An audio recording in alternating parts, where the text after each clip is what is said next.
Salut à toi, c'est Hermès, ton moniteur auto-école, enseignant de la conduite et de la sécurité routière. Aujourd'hui, je te propose un examen complet du code de la route, commenté et corrigé. Allez, on perd pas de temps, on commence tout de suite. Question numéro 1. Pour avoir une meilleure visibilité. Réponse A, je m'approche du véhicule devant moi. Réponse B, je m'éloigne du véhicule devant moi.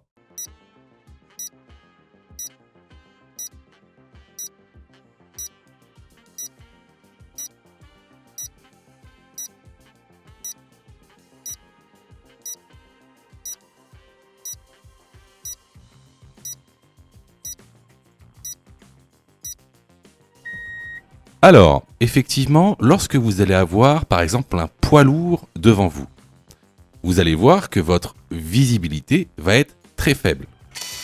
Alors, regarde l'animation. Ici, on est très proche du poids lourd.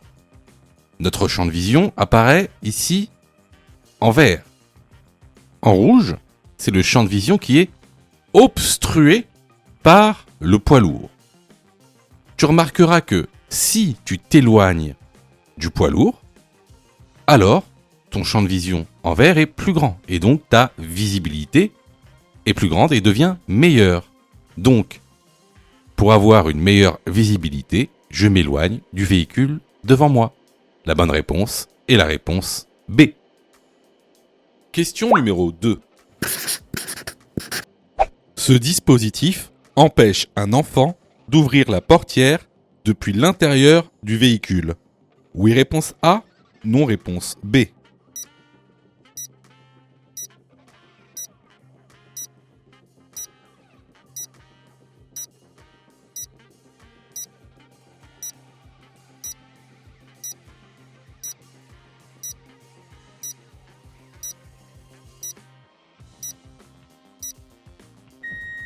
Alors, effectivement, c'est ce qu'on appelle le système de sécurité pour enfants.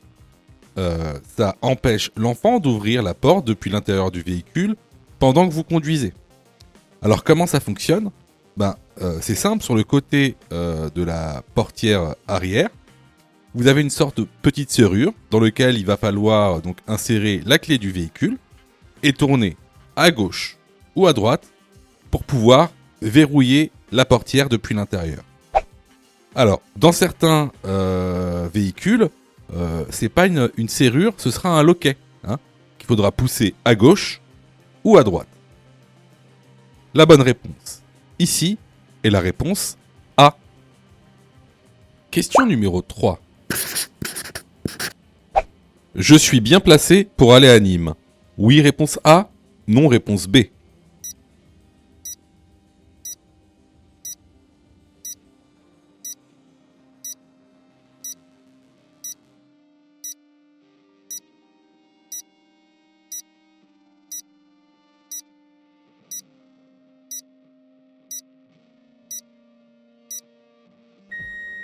Alors ici, effectivement, on est très bien placé pour aller à Nîmes via la A9. Par contre, on sera très très mal placé pour prendre la sortie 26. Pourquoi ? Tout simplement parce qu'on a ce qu'on appelle des lignes de dissuasion. Donc n'oubliez pas, les lignes de dissuasion, on peut les couper pour dépasser un véhicule lent et pour se rabattre après avoir dépassé un véhicule lent. Ce sont les seuls cas où on peut couper une ligne de dissuasion. Donc ici, je suis bien placé pour aller à Nîmes. La bonne réponse est la réponse A. Question numéro 4.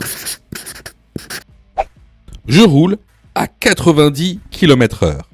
Ma distance d'arrêt est de réponse A, 81 mètres. Réponse B, 49 mètres. Réponse C, 30 mètres. Réponse D, 45 mètres.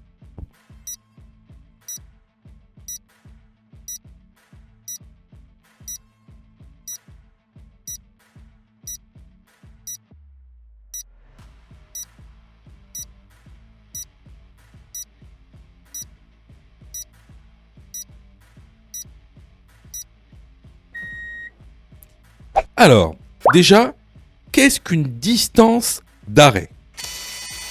La distance d'arrêt, c'est la distance que tu parcours du moment où tu perçois un danger jusqu'au moment où le véhicule est totalement à l'arrêt. Donc, la distance d'arrêt comprend donc deux distances. La première, c'est la distance parcourue durant le temps de réaction. Alors, qu'est-ce que la distance parcourue durant le temps de réaction? C'est la distance que je mets entre le moment où je perçois un danger et où le moment où j'effectue une action. Par exemple, freiner.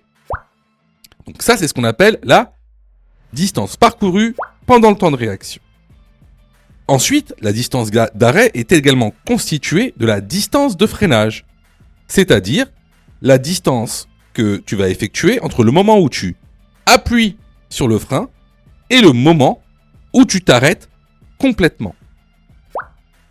Alors, maintenant que vous connaissez la distance d'arrêt, comment je fais pour calculer la distance d'arrêt? Alors là, c'est aussi très simple, c'est une question de cours simple. Alors, ici on roule à 90 km/h. Ce que je fais pour calculer la distance d'arrêt, je prends le chiffre des dizaines. Donc ici, le chiffre des dizaines, c'est 9. Et je le multiplie par lui-même, ce qui me donne 81. Donc ici, à 90 km/h, ma distance d'arrêt est de 81 mètres. La bonne réponse est donc la réponse A. Question numéro 5. Ce véhicule sort d'une voie privée. J'ai la priorité sur le véhicule. Oui, réponse A. Non. Réponse B.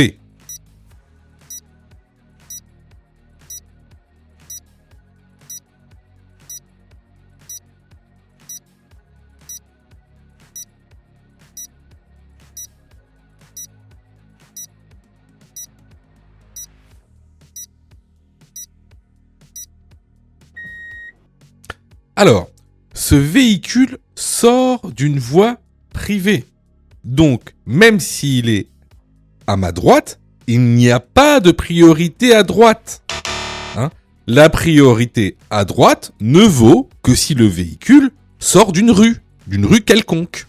Là, il sort d'une voie privée, ce véhicule. Donc, il n'a pas la priorité et je n'ai pas à lui céder la priorité. Donc ici, la bonne réponse est la réponse A. Question numéro 6. Le véhicule est bien garé. Oui, réponse A. Non, réponse B.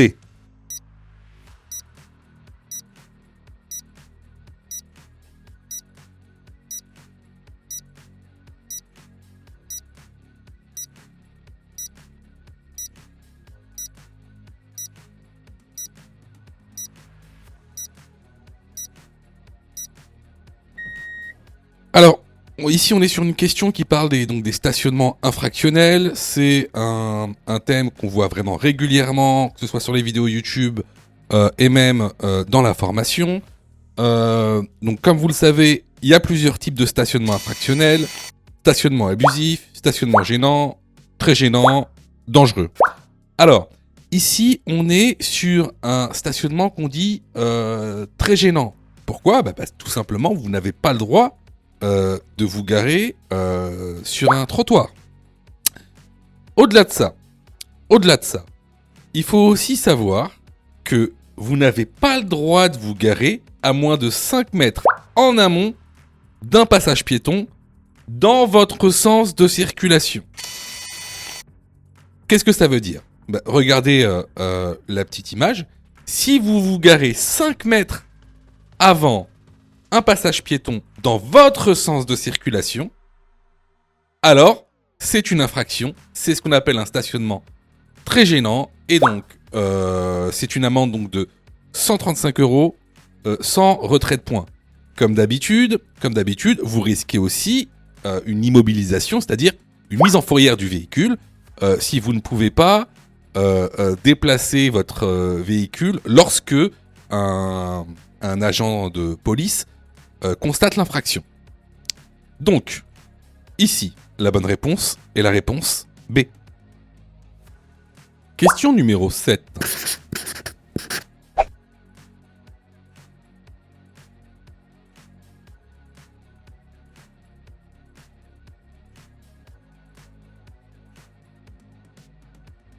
Je vais m'engager dans un carrefour à sens giratoire. Je m'engage avant le véhicule à gauche. Oui, réponse A. Non, réponse B.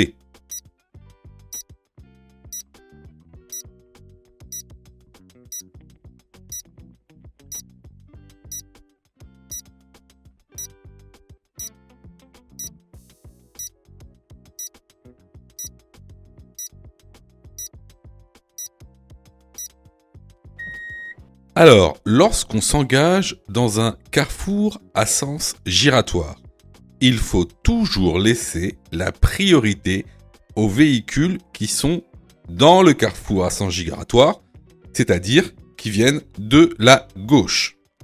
Alors, comment ça se passe concrètement ? Quand on arrive au niveau des traits épais qui délimitent le céder le passage, on fait très attention à ce que dans cette zone du carrefour à sens giratoire, il n'y ait personne afin que je puisse m'engager. Donc, ici, pour en revenir à la question, je vais devoir m'engager après le véhicule à gauche. La bonne réponse est la réponse B. Je vois que tu es super motivé pour avoir ton code. Alors, soutiens la chaîne en t'abonnant et surtout en activant les notifications afin d'être prévenu des dernières vidéos mises en ligne. Question numéro 8. Je peux rouler avec ce véhicule. Oui, réponse A. Non, réponse B.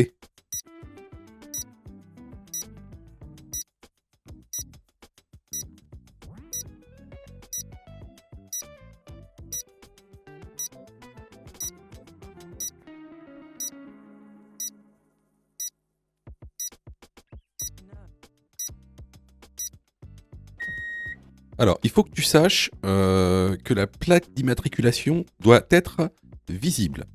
Dans ce cas-là, la plaque, elle n'est pas visible. Donc, tu peux être sanctionné pour carte d'immatriculation illisible. Ça, c'est une amende, c'est une contravention de 4e classe et une amende de 135 € sans retrait de points. La bonne réponse ici est la réponse B. Question numéro 9. Pour dépasser ces véhicules, je dois. Réponse A. Contrôler mes rétroviseurs. Réponse B. Signaler. Réponse C. Faire des appels de phare.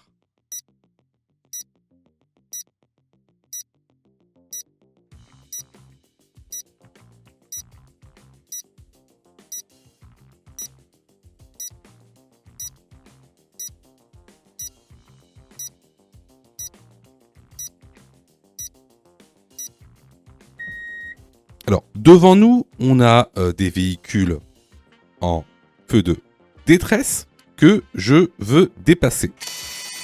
Tout d'abord, ce que je vais faire, c'est fermer contrôle. Donc, tout d'abord, contrôle du rétroviseur intérieur. Ensuite, contrôle du rétroviseur extérieur gauche. Et enfin, contrôle de l'angle mort gauche. S'il n'y a personne derrière sur cette voie, je mets mon clignotant gauche pour signaler et j'initie le dépassement.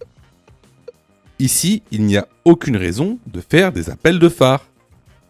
Les bonnes réponses sont les réponses A et B. Question numéro 10. Je serre le bord droit de la route. Oui, réponse A. Non, réponse B.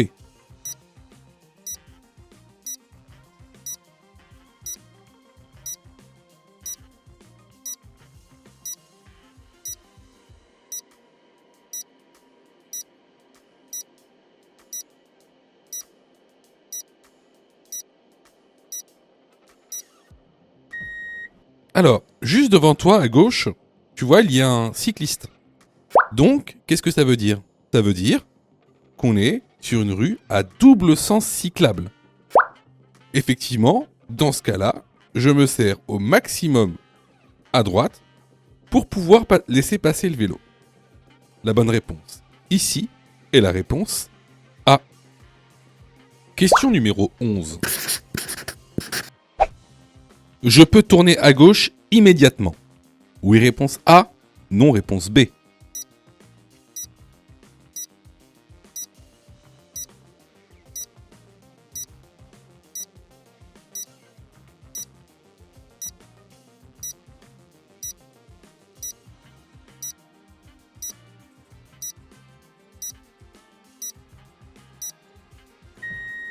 Alors, plusieurs choses.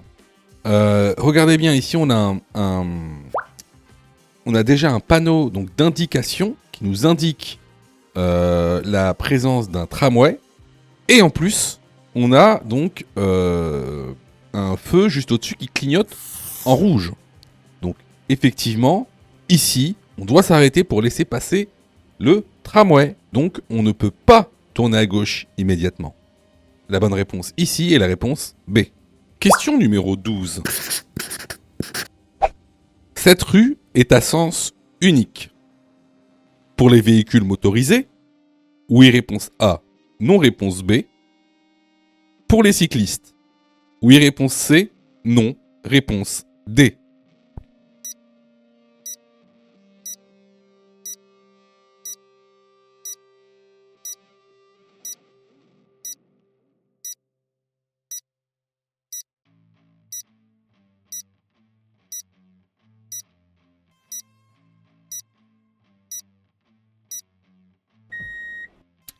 Alors, ici on est sur un panneau qu'on appelle panneau de double sens cyclable. Alors, de quoi est composé ce panneau? Tout d'abord, une flèche à droite, d'accord, et une flèche à gauche en sens contraire avec un vélo. Qu'est-ce qu'il veut dire? La grande flèche à droite, elle est réservée aux véhicules motorisés, donc ça indique que cette rue est à sens unique pour les véhicules motorisés et que les vélos ont le droit de circuler en sens contraire, mais également, ils ont aussi le droit de circuler dans le sens des véhicules motorisés. Qu'est-ce que ça veut dire concrètement? En fait, comme le panneau l'indique, c'est un panneau de double sens cyclable. C'est-à-dire que les cyclistes peuvent circuler en double sens dans cette rue, mais pas les véhicules motorisés. Donc les bonnes réponses ici sont les réponses A et D. Question numéro 13. Ce véhicule transporte principalement réponse A, des enfants, réponse B, des PMR, personnes à mobilité réduite, réponse C, des personnes âgées.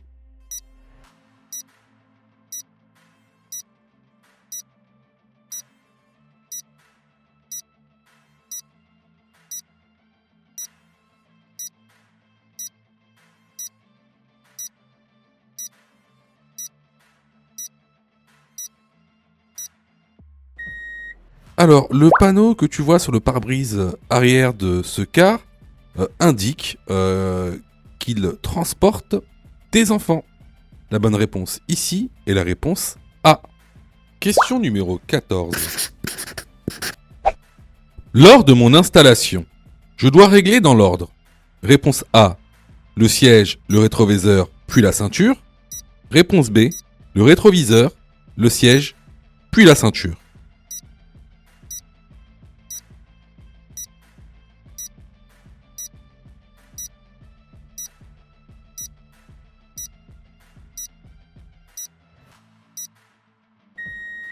Alors, lors de ton installation, tu devras tout d'abord régler ton siège, ensuite tes rétroviseurs, intérieur-extérieur, et enfin ta ceinture. La bonne réponse ici est la réponse A. Sais-tu que Mon Code de la Route est aussi une plateforme pédagogique qui te permet de passer ton examen du code à partir de seulement 9,90 €. Et on a même conçu, spécialement pour toi, un programme qui te permet d'obtenir ton code en un temps record. C'est le programme Mon Code en 10 jours. Avec un calendrier de révision personnalisé, un contenu pédagogique par thème conforme à la nouvelle réforme, des nombreux tests d'examen blanc issus de l'examen officiel, accessibles sur smartphone, tablette et PC durant 1 an et en accès illimité. Et surtout, cette formation est 100% remboursée en cas d'échec à l'examen. Alors, si tu souhaites obtenir ton code du premier coup sans te ruiner et sans risque, rejoins notre programme en cliquant sur le lien en description de la vidéo. Pour ça, tu as juste à cliquer sur le lien en description et à choisir ta formule. Question numéro 15. Je dois céder la priorité à un bus qui sort d'un arrêt. Oui, réponse A, non, réponse B.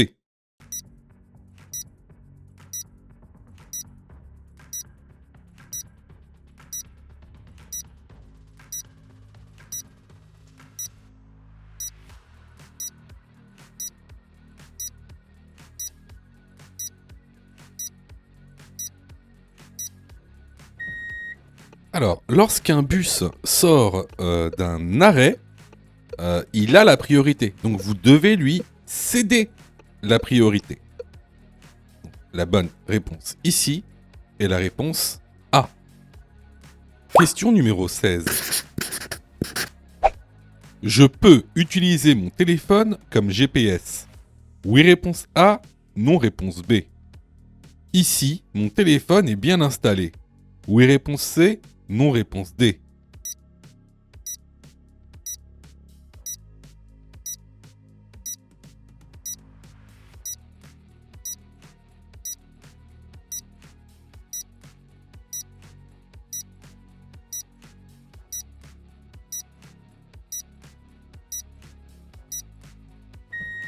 Alors, oui, bien sûr, tu peux utiliser ton téléphone comme GPS à condition de l'avoir réglé avant, avant ton départ. Donc, tu n'as pas le droit de toucher ton téléphone pendant que tu conduis. Hein. Ici, est-ce que mon téléphone est bien installé? Bah non. Là, clairement, tu le poses juste au-dessus du volant, juste devant ton tableau de bord. Tu n'as même pas accès aux informations de ton tableau de bord. En plus, ton téléphone, là, il peut tomber à tout moment. Donc il est très mal installé. Donc les bonnes réponses ici sont les réponses A et D. Question numéro 17. Dans cette situation, je roule en feu de réponse A, route, réponse B, croisement, réponse C, position.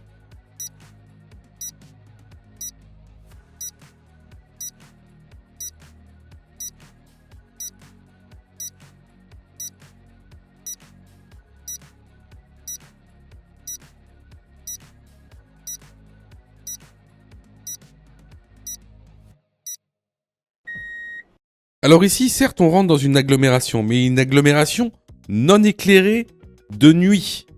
Donc ici, je dois rouler en feu de route. La bonne réponse est la réponse A. Question numéro 18.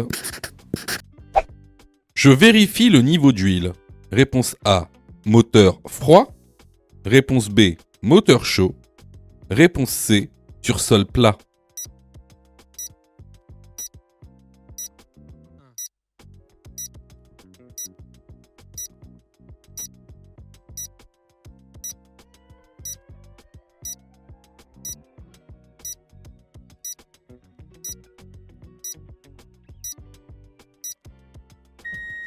Alors, on vérifie toujours le niveau d'huile, moteur à froid et sur sol plat. Les bonnes réponses sont les réponses A et C. Question numéro 19. Je roule à 90 km/h. La distance de sécurité est de réponse A, 54 mètres. Réponse B, 81 mètres. En cas de contrôle, j'encours un retrait de réponse C, 6 points. Réponse D, 3 points.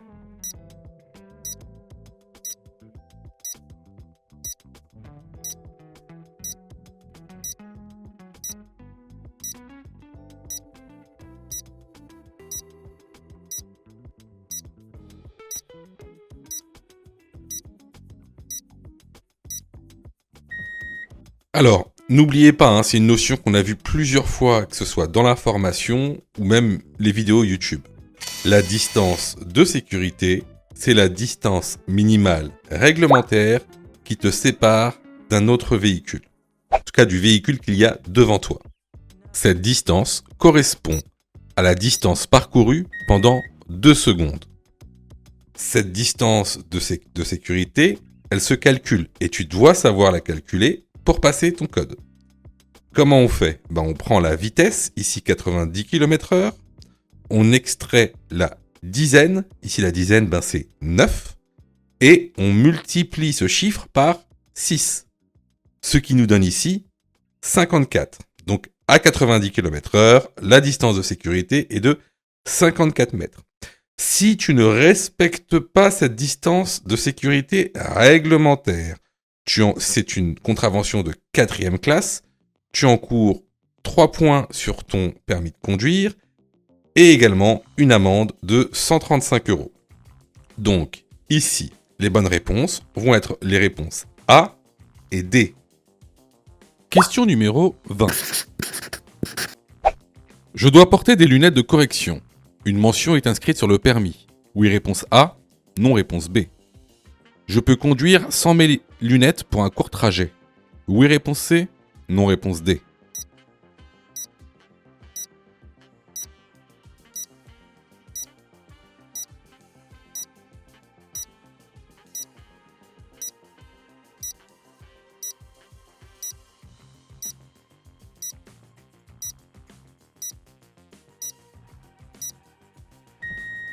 Alors effectivement, pour tous ceux qui ont des lunettes de correction, il y aura une mention inscrite sur votre permis de conduire.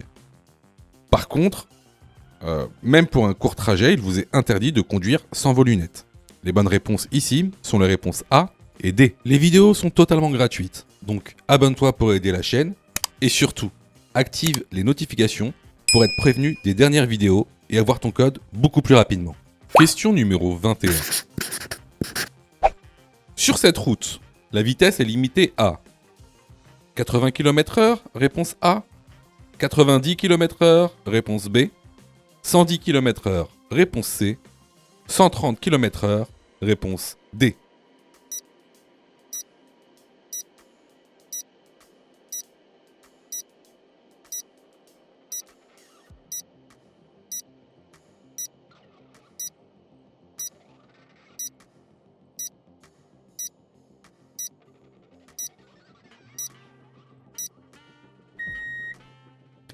Alors là, c'est vraiment une question de cours. Donc si vous avez fait une erreur sur cette question, je vous incite vivement à aller dans l'information que vous trouverez en lien dans la description. Sur ce, alors déjà je vais vous montrer le document qui montre en fait les vitesses maximales autorisées selon les conditions atmosphériques, selon que vous soyez en probatoire ou non, la visibilité et selon le type de route. Alors ce qui va surtout nous intéresser, c'est pas les données qu'il y a dans le tableau. C'est déjà de savoir sur quelle route on est. D'accord ? Donc si on revient sur notre contexte, comment est-ce qu'on peut savoir si on est sur une route à chaussée séparée, si on est sur une route à double sens, si on est sur une route à double sens avec créneau de dépassement, ou si on est sur une autoroute. Alors, on a vu ça à plusieurs reprises, que ce soit dans l'information ou même sur les vidéos YouTube. C'est très très simple. Il faut regarder les lignes de rive sur la voie de gauche. Regardez là sur la voie de gauche les lignes de rive. Les lignes de rive sont discontinues sur la voie de gauche. Étant donné qu'elles sont discontinues, on est sur une route à double sens. Sinon, si on était sur une deux voies, donc c'est-à-dire sur une route à double sens avec créneau de dépassement, alors, on aurait eu une ligne continue. Du fait qu'on n'ait pas de ligne continue, cela signifie qu'on est sur une route à double sens. Donc ici, si on revient au tableau, on est sur une route à double sens. La vitesse maximale autorisée dans des conditions atmosphériques normales est de 80 km/h. Donc la bonne réponse ici est la réponse A. Question numéro 22. La prise de cannabis augmente la prise de risque? Oui, réponse A. Non, réponse B. Augmente le temps de réaction? Oui, réponse C. Non, réponse D.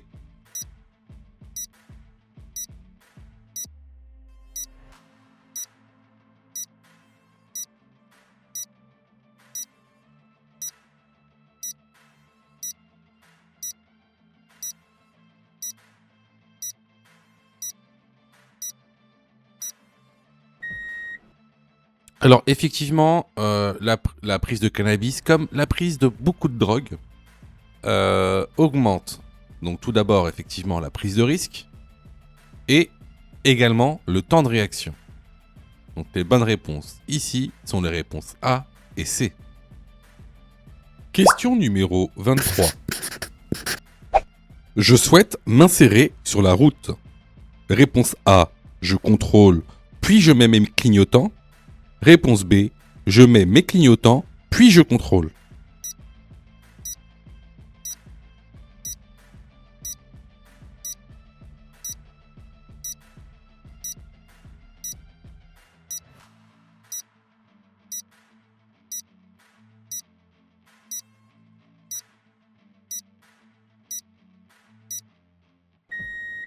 Alors, comment s'insérer sur une route? Tout d'abord, il va falloir contrôler. Une fois que le champ est libre, je mets mes clignotants et je m'insère sur la route.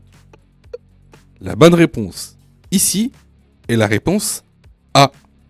Question numéro 24. Je peux conduire seul à partir de... Réponse A, 17 ans. Réponse B, 18 ans.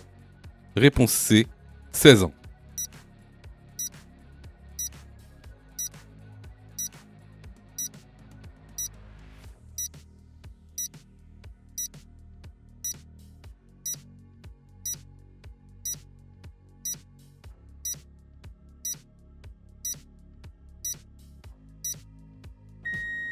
Alors, depuis janvier 2024, la réglementation a changé. Aujourd'hui, donc, on peut commencer à conduire à 17 ans. C'est-à-dire qu'une fois, vous pouvez passer votre permis de conduire à 17 ans, et donc, si vous l'avez, conduire seul à 17 ans. Ce qui n'était pas le cas avant janvier 2024. Donc, la bonne réponse ici est la réponse A. Question numéro 25. La circulation des voitures est une source de pollution. Réponse A, sonore. Réponse B, atmosphérique. Réponse C, marine.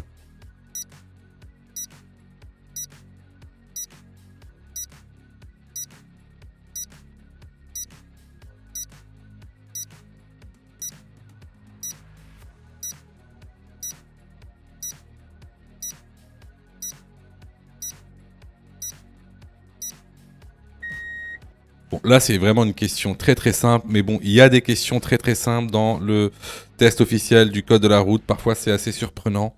Donc, effectivement, ici, la circulation des voitures est une source de pollution sonore, réponse A, et atmosphérique, réponse B. Question numéro 26. Je roule en feu de route. Oui, réponse A, non, réponse B.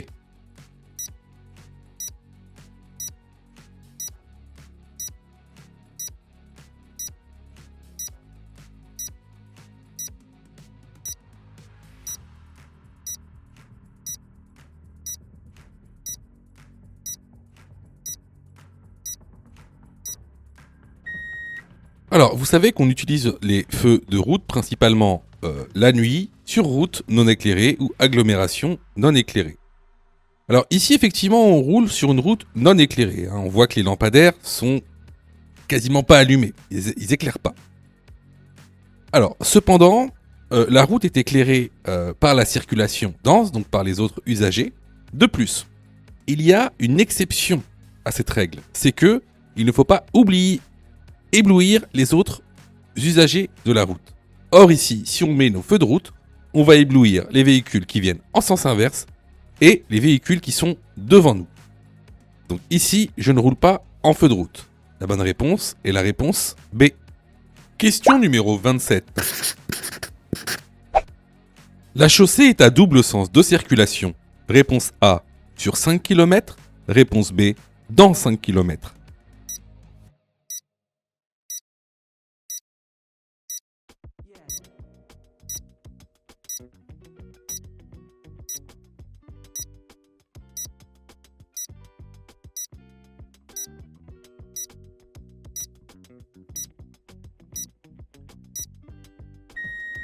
Alors ici, on a un panneau donc d'indication jaune. Donc panneau d'indication jaune, donc panneau temporaire.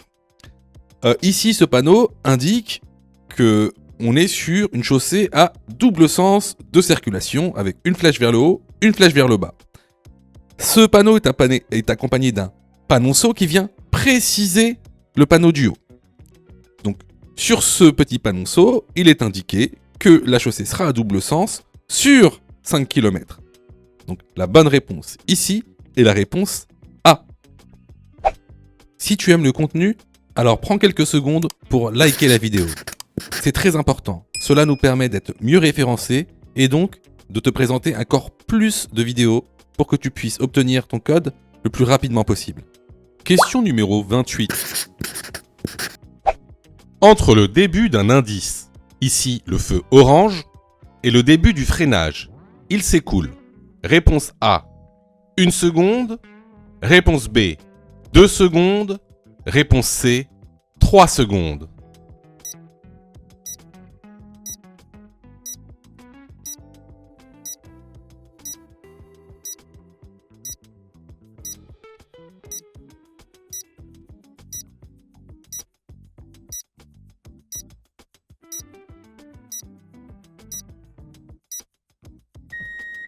Alors, cette question, elle est super importante car elle est très souvent posée lors des examens officiels du code de la route. Alors, tendez bien l'oreille parce que c'est important.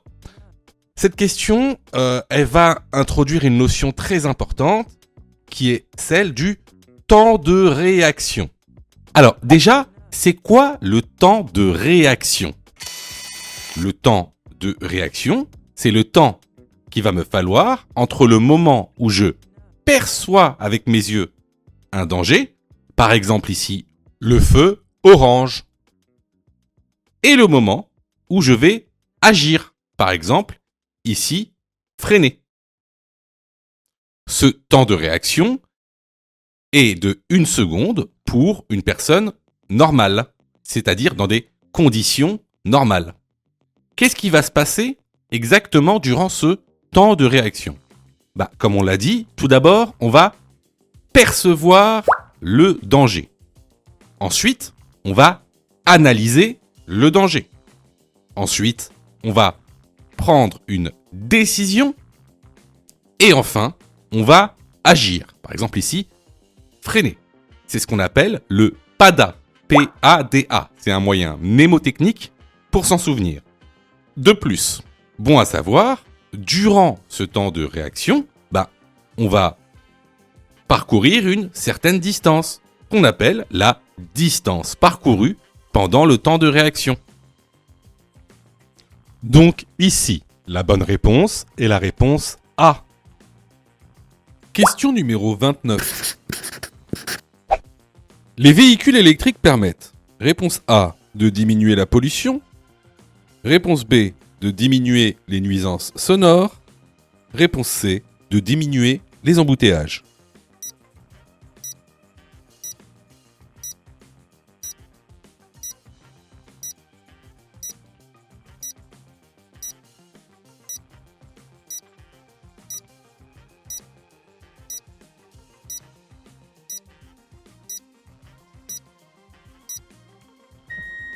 Alors bien sûr, un véhicule électrique va permettre de diminuer la pollution et également les nuisances sonores car il n'y a pas de moteur thermique.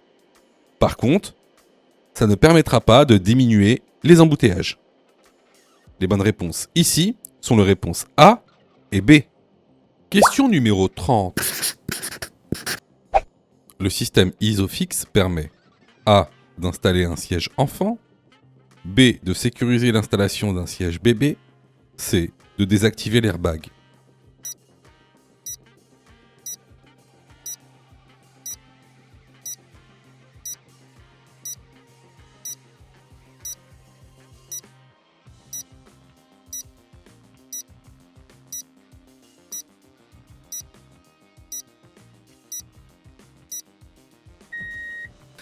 Alors, le système ISOFIX, c'est tout simplement deux mousquetons en acier. Hein. C'est deux carrés en acier qui sont fixés en fait au châssis du véhicule.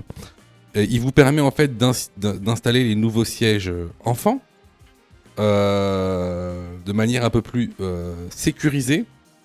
Par contre, en aucun cas, il ne permet de désactiver l'airbag. Ce sera à vous de désactiver l'airbag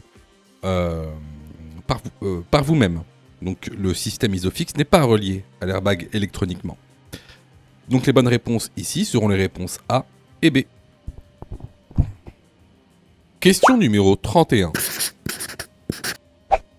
L'appui-tête est bien réglé. Oui, réponse A. Non, réponse B.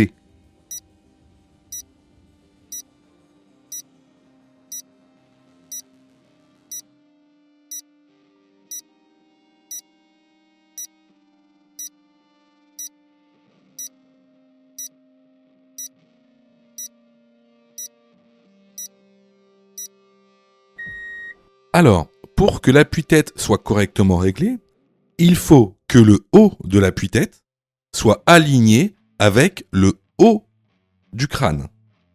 Donc ici, c'est bien le cas, donc l'appui-tête est bien réglé. La bonne réponse ici est la réponse A. Question numéro 32. Lors d'un accident avec dommages corporels, j'informe les secours. Réponse A, de l'identité des blessés. Réponse B, du nombre de blessés.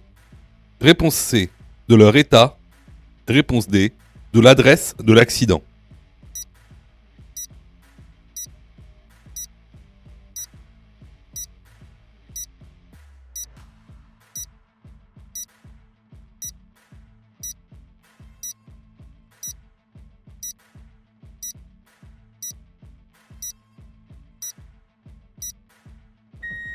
Alors, lorsque vous alertez les secours, il va falloir faire ce qu'on appelle un pré-diagnostic. Alors, on ne vous demande pas d'être médecin, on vous demande deux choses. La première chose, c'est d'informer les secours sur le lieu exact de l'accident. La deuxième chose, c'est d'informer les secours sur l'état des blessés. Alors, qu'est-ce que ça veut dire que donner l'adresse d'un accident ? C'est être le plus précis possible.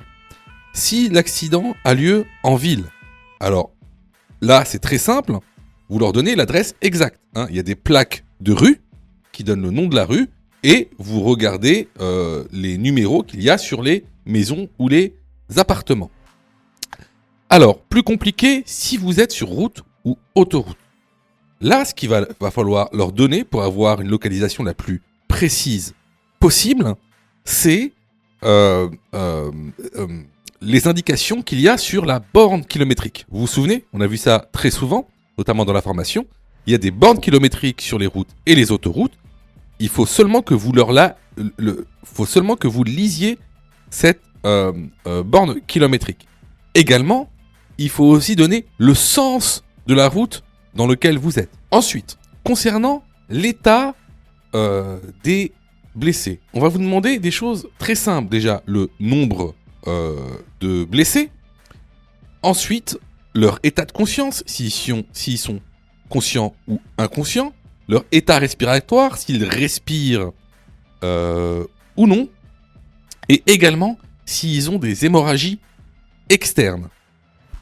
Ici, j'informe les secours A de l'identité des blessés. Non, ça c'est totalement impertinent comme information. Du nombre de blessés, très pertinent comme information, de leur état et également de l'adresse de l'accident. Les bonnes réponses ici sont les réponses B, C et D. Alors, attention, tout ce qui est dit sur cette chaîne concernant les secours, les premiers secours à la personne ne sont valables que pour l'examen du code de la route. C'est de la théorie pure.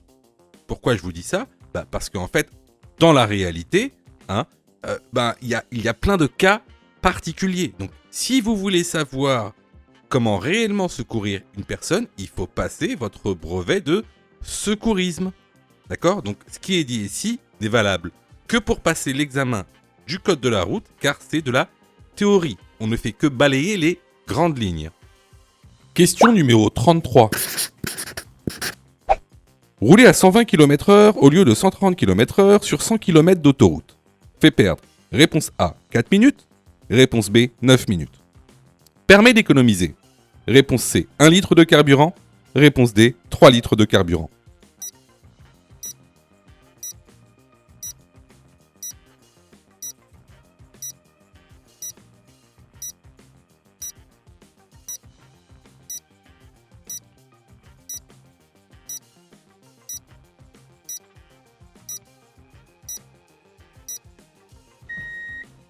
Alors, rouler à 120 km/h au lieu de 130 sur 100 km d'autoroute fait perdre seulement 4 minutes. Si tu veux connaître le calcul exact pour pouvoir calculer cette différence, alors je t'encourage vivement à aller sur la plateforme pédagogique. Car en plus de ça, c'est des questions qui sont très souvent posées au code de la route, nouvelle réforme. Permet d'économiser 1 litre ou 3 litres. Baisser sa vitesse de 10 km/h sur autoroute permet d'économiser 1 litre de carburant sur 100 km. Les bonnes réponses ici sont les réponses A et C. Question numéro 34. Pour protéger la victime, il faut réponse A, poser un triangle de présignalisation. Réponse B, déplacer la victime sur le trottoir.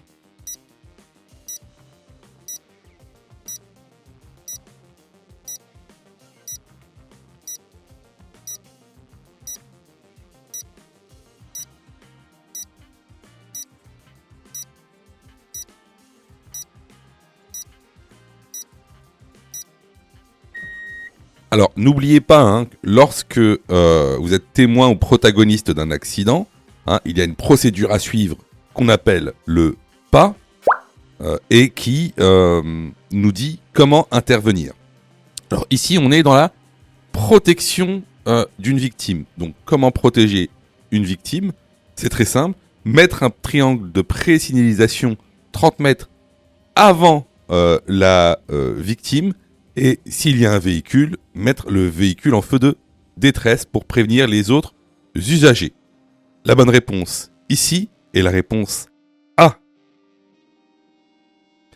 Alors, attention, tout ce qui est dit sur cette chaîne concernant les secours, les premiers secours à la personne ne sont valables que pour l'examen du code de la route. C'est de la théorie pure. Pourquoi je vous dis ça ? Parce qu'en fait, dans la réalité, il y a plein de cas particuliers. Donc, si vous voulez savoir comment réellement secourir une personne, il faut passer votre brevet de secourisme. D'accord ? Donc, ce qui est dit ici n'est valable que pour passer l'examen du code de la route, car c'est de la théorie. On ne fait que balayer les grandes lignes. Question numéro 35. Je viens de me faire flasher. La perte de points est effective. Réponse A, au moment de l'infraction. Réponse B, après paiement de l'amende. Réponse C, après paiement de l'amende majorée.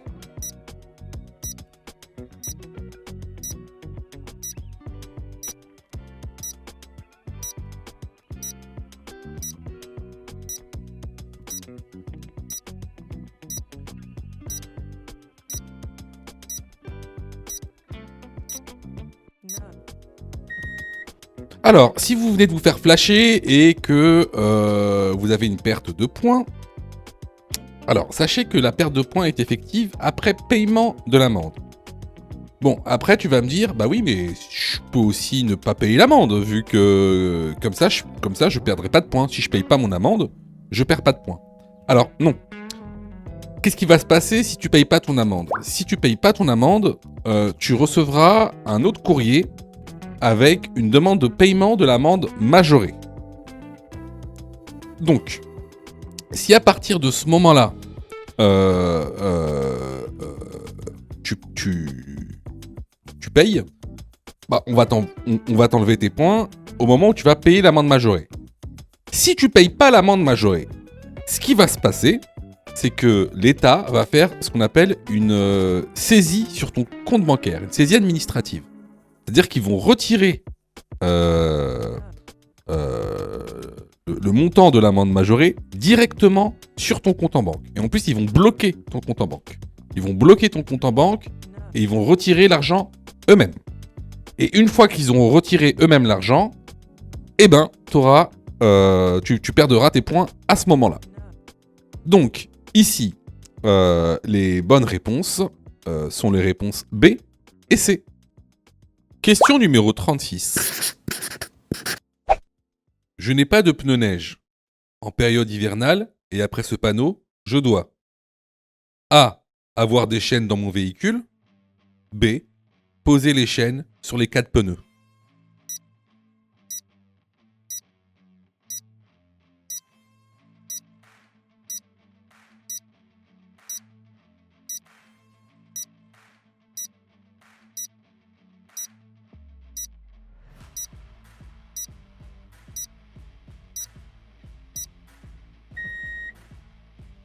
Alors, la période dite hivernale, c'est du 1er novembre au 31 mars. Donc, j'ai plusieurs choix.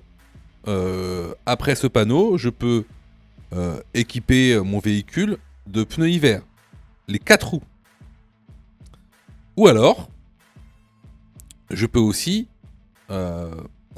avoir des chaînes ou des chaussettes dans mon véhicule, pour seulement les roues motrices. Si vous avez 2 roues motrices, alors ce sera les 2 roues motrices. Si vous en avez 4, ce sera les 4 roues motrices.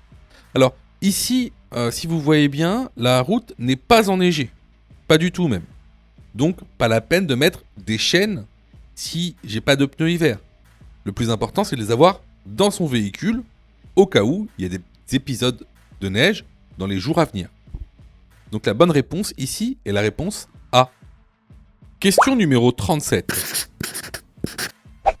Je peux dépasser le véhicule gris. Réponse A. S'il roule lentement. Réponse B. Dans tous les cas. Réponse C. S'il roule à allure normale.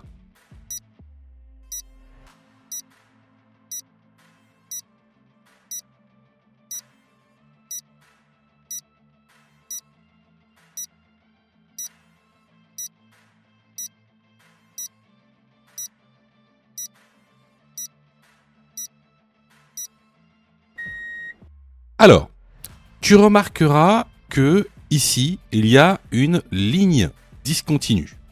Cette ligne-là, on appelle ça une ligne de dissuasion. Donc, c'est une ligne qui te dissuade de la franchir. Il est interdit de franchir une ligne de dissuasion. Par contre, il existe 2 exceptions.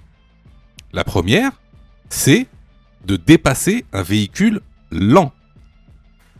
La deuxième, c'est de se rabattre après avoir dépassé un véhicule lent. Donc ici, la bonne réponse est la réponse A. Question numéro 38. Le réservoir du liquide de refroidissement se trouve réponse A en A, réponse B en B. La jauge du niveau d'huile se trouve réponse C en B, réponse D en D.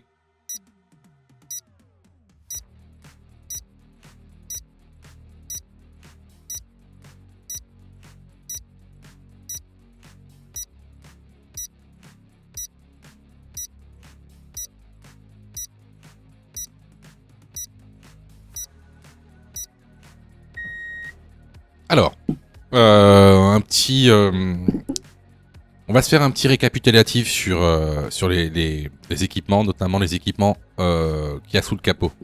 Donc en A, ça c'est le réservoir du liquide de refroidissement. En C, ça c'est le réservoir d'huile. En D, la jauge du niveau d'huile. En B, liquide de frein. Donc ici, les bonnes réponses sont les réponses A et D. Alors là, c'était vraiment une question de cours qu'on voit régulièrement dans la formation. Donc, si vous avez eu faux à cette question, vraiment, je vous incite vraiment à vous former, hein, que ce soit chez nous ou ailleurs. Alors, je reçois plusieurs messages de votre part, d'ailleurs, je vous en remercie. Alors, vous me posez souvent deux questions. Alors, la première, c'est quand est-ce que je suis prêt pour passer mon code ? Et la deuxième, c'est est-ce que je dois suivre la formation ? Alors, tout d'abord, on va répondre à la première question. Quand est-ce que tu es prêt pour passer ton code ? C'est très simple. Si tu fais moins de 5 fautes sur les 5 dernières séries d'examens blancs que tu as fait, alors tu es prêt à passer le code de la route. Donc attention, hein, ça veut dire qu'il faut que sur les 5 dernières séries que tu as faites, de manière consécutive, il n'y a pas une seule série où tu as fait plus de 5 fautes. Donc si tu as fait plus de 5 fautes à une seule série, il faut que tu continues à faire des examens blancs. La deuxième question. Est-ce que il serait mieux pour moi de prendre une formation ? Alors, là, c'est pareil. Si tu fais 8 fautes ou plus sur les 5 dernières séries d'examens blancs que tu as faites, alors, il est vivement conseillé de te former. Ça veut tout simplement dire que il te manque certaines notions essentielles. Ça veut pas dire que tu connais pas ton cours, ça veut dire qu'il te manque des notions essentielles pour pouvoir progresser. Et clairement, c'est pas en faisant des examens blancs que tu vas progresser, tu vas même plutôt stagner. Voilà. Donc si tu as fait 8 fautes ou plus sur l'une des 5 dernières séries que tu as faites, je te conseille vivement de te former. Surtout que on a mis en place donc une plateforme pédagogique qui répond vraiment à tous vos besoins. On a fait en sorte que tout le monde puisse se former au code de la route. Vous avez la formule standard, par exemple, qui est à 19,90 € par an. Donc vous payez une fois 19,90 € et vous avez le droit à toute la plateforme pendant un an en illimité, avec tous les cours, tous les 10 thèmes, plus de 1200 questions issues de l'examen officiel, commentées et corrigées. Vous avez pour ceux par exemple qui veulent passer leur code rapidement la formule à mon code en 10 jours pour passer son code en 10 jours qui est à 39,90 € par an en illimité, et en plus si vous ratez votre code, vous êtes 100% remboursé seulement en envoyant votre preuve d'échec. Sinon, pour ceux qui le souhaitent, vous avez la plus petite formule, la formule basique, qui est à 9,90 € par semaine. Celle-ci, c'est une formule qui est hebdomadaire, qui en général est réservée à ceux qui ont déjà passé leur code et qui ont échoué. C'est une sorte de remise à niveau. Donc, vraiment, il y en a pour tous les besoins et il y en a aussi pour tous les prix. Et c'est vraiment pas cher. Ce serait bête de rater son code alors que vous auriez pu vous former pour 9,90 €. Pour ça, tu as juste à cliquer sur le lien en description et à choisir ta formule. Question numéro 39. Pour effectuer un dépassement de nuit sur une route non éclairée, le conducteur doit allumer ses feux de route en A, réponse A, B, réponse B, C, réponse C.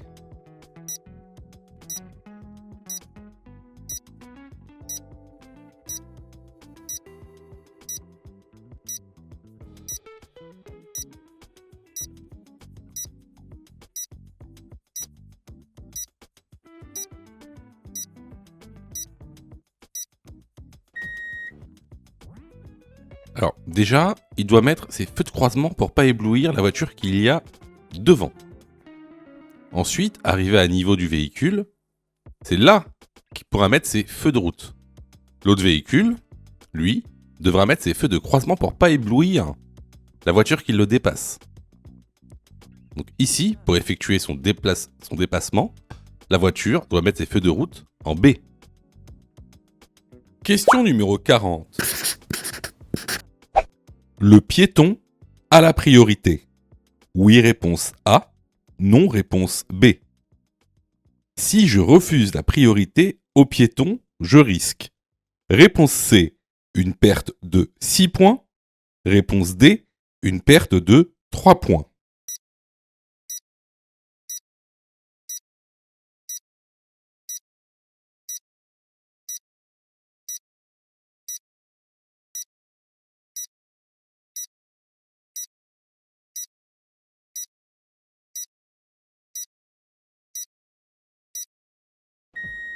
Alors, sache que tu es dans l'obligation de céder la priorité au piéton à un passage piéton. Le cas contraire, ça, c'est ce qu'on appelle un refus de priorité piéton, et c'est sanctionné par une contravention de 4e classe, une perte de 6 points sur le permis de conduire et 135 € d'amende. Les bonnes réponses ici sont les réponses A et C. Si tu as fait 8 fautes ou plus, ne panique pas. Rejoins-nous sur notre plateforme pédagogique en ligne en cliquant sur le lien en description de la vidéo. Tu pourras alors choisir la formule qui te convient. N'oublie pas de liker la vidéo et de t'abonner pour recevoir toutes les dernières notifications. Tu peux aussi continuer à t'entraîner en cliquant sur l'une des vidéos qui s'affichent.